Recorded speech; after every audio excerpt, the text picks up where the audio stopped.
കേരളത്തിൽ ആദ്യമായി എയർ ആംബുലൻസിൽ ഹൃദയം എത്തിച്ച് ശസ്ത്രക്രിയ നടത്തിയ വ്യക്തി മാത്യു അച്ചാടൻ അന്തരിച്ചു.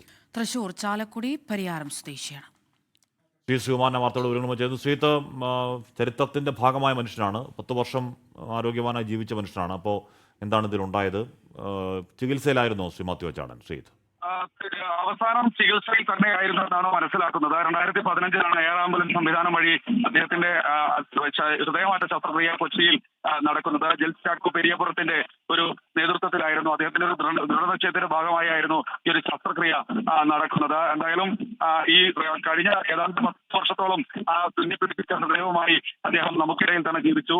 ഏതാണ്ട് കുറച്ച് നാളുകളായി ചെറിയ ആരോഗ്യ പ്രശ്നങ്ങൾ അദ്ദേഹത്തിന് ഉണ്ടായിരുന്നു എന്നാണ് മനസ്സിലാക്കുന്നത്. എന്തായാലും അദ്ദേഹത്തിന്റെ മരണം സംഭവിച്ചിരിക്കുന്നു. മറ്റ് കൂടുതൽ വിശദാംശങ്ങൾ, സംസ്കാരമടക്കമുള്ള കൂടുതൽ വിശദാംശങ്ങൾ അല്പസമയത്തിനകം നമുക്ക് ലഭ്യമാക്കാനാകും. കുടുംബം ഇക്കാര്യത്തെക്കുറിച്ച് കാര്യമായ രീതിയിലുള്ള പ്രതികരണങ്ങൾ നടത്തിയിട്ടില്ല. എന്തായാലും സംസ്കാരം ഉടൻ തന്നെ നടക്കും. ഓക്കെ, ശ്രീതാണ് വാർത്തയുടെ വിവരങ്ങൾ നൽകിയത്. ചരിത്രത്തിന്റെ ഭാഗമായ ആൾ കൂടിയാണ് മാത്യു അച്ചാടൻ. അദ്ദേഹത്തിന്റെ ഓർമ്മകൾക്ക് ആദരം.